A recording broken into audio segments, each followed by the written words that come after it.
Hi, I'm Chris Wilson, lead designer at Grinding Gear Games, a small independent game studio in New Zealand.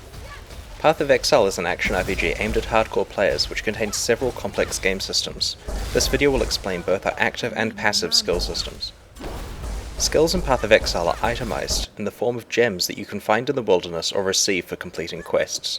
To use a skill gem, you insert it into an item socket of the appropriate color.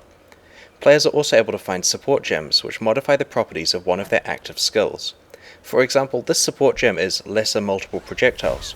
It doesn't do anything by itself, but when placed in a socket that is linked to this Ice Spear gem, it causes you to fire multiple Ice Spears with each cast.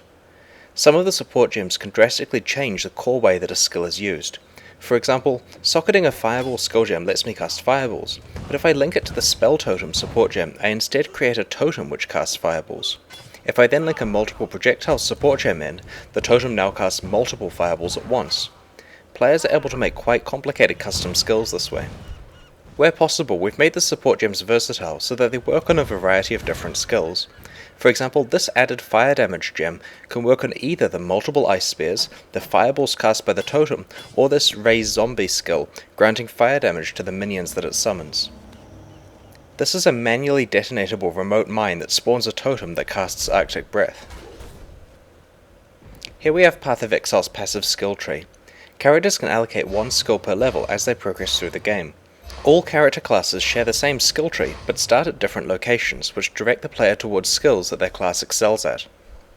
The passive skill tree contains approximately 1,350 nodes, which may seem daunting at first, but they're laid out so that the player has a relatively easy choice about which area they want to specialize in.